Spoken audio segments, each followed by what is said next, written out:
Bonjour, nous sommes le mercredi 3 avril 2024 et je vais vous parler des cartes graphiques Intel. Oui, il n'y a pas que les cartes graphiques Nvidia et AMD. Bon, c'est relativement récent que Intel s'est lancé dans les GPU. Il est connu surtout pour ses CPU. N'oubliez pas de vous abonner à la chaîne pour avoir d'autres informations sur le monde de la high-tech. Et là, nous allons parler des Intel Arc Battlemage. Ça, c'est la nouvelle génération de GPU. Les GPU G21 et G10 Next Gen font discrètement parler d'eux. Intel s'est lancé dans les GPU dédiés avec l'architecture graphique Xe et une première série de cartes graphiques ARC Alchemist. Après Alchemist, Battlemage. Ouais, ils ont quelque chose avec la magie. La deuxième génération se profile, nom de code Battlemage.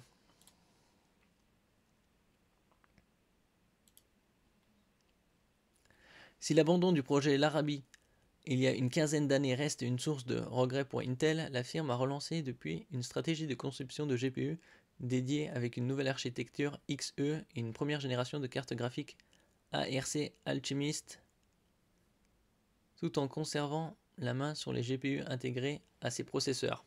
Oui, c'est dommage qu'ils ont arrêté leur projet il y a une quinzaine d'années. Aujourd'hui, ils auraient pu rivaliser dans le moyen de gamme, peut-être même le haut de gamme moyen. Pour cette introduction sur ce segment face aux acteurs Nvidia et AMD, bien installés, Intel a fait le choix de passer par l'entrée de gamme tout en ne cachant pas son intention de monter en puissance dans les années à venir. Oui, Intel a déjà pas mal de puissance au niveau du CPU, puisque la grande majorité des CPU, environ plus de 3 quarts, oui, viennent de Intel. Donc il a assez de revenus aussi pour investir dans le segment des GPU. Et un troisième concurrent, ce sera pas mal. Mais pour l'instant, il est cantonné à l'entrée de gamme.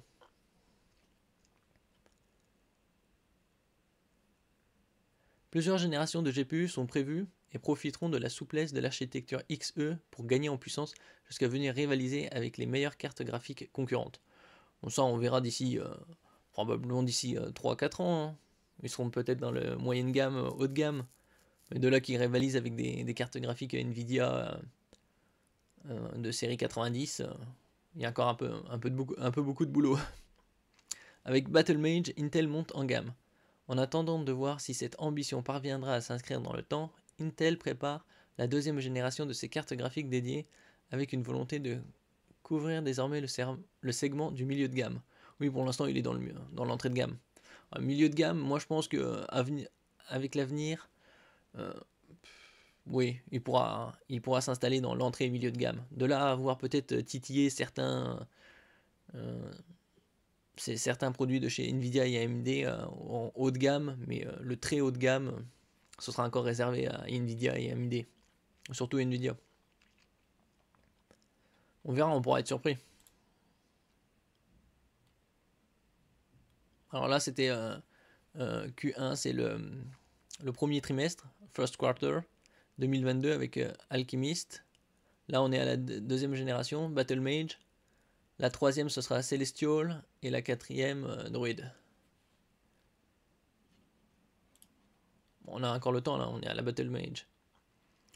Hormis des évocations dans ses roadmaps, c'est des feuilles de route, Intel ne dit rien des avancées de la famille Battlemage, mais diverses indiscrétions ont fait émerger l'existence d'au moins deux GPU, G21 et G10, tous deux profitant d'une évolution de l'architecture graphique devenue Intel Xe2. La firme de Santa Clara suivrait ainsi une logique similaire à celle d'Alchemist, qui s'appuie sur deux GPU, l'un puissant et l'autre plus équilibré, pour couvrir 4 cartes graphiques. Je mettrai en description des liens vers les premières générations d'Alchemist. C'est des bonnes cartes pour l'entrée de gamme au niveau tarifaire. Et ça se positionne, les meilleures des cartes Intel se positionnent aux alentours des 4060 en équivalent Nvidia. Une stratégie similaire avec deux GPU.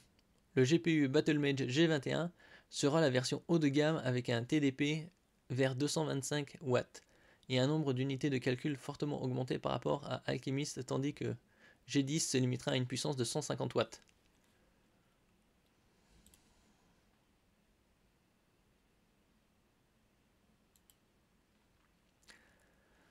Pour le moment, ces GPU sont encore livrés sous forme de prototypes pour les besoins de la R&D, mais ils approchent des phases finales de leur développement avec leur mise en production. La rumeur veut qu'Intel lance ses GPU Arc Battlemage durant le second semestre 2024, probablement à la rentrée vers septembre-octobre. On verra. Avec des annonces possibles pour le salon Computex de Taipei début juin. Ça aussi, je couvrirai c'est l'actualité du Computex. Mais le risque reste de se retrouver confronté aux nouvelles générations de cartes graphiques GeForce RTX 50 sous architecture Blackwell de Nvidia d'un côté et Radeon RX 8000 sous architecture RDNA 3 Plus ou RDNA 4, probablement 4, hein, on verra, du côté d'AMD, avec de nouveau un décalage de performance et des comparaisons en sa défaveur. Ouais, pour l'instant, il se contentera de l'entrée et peut-être du milieu de gamme.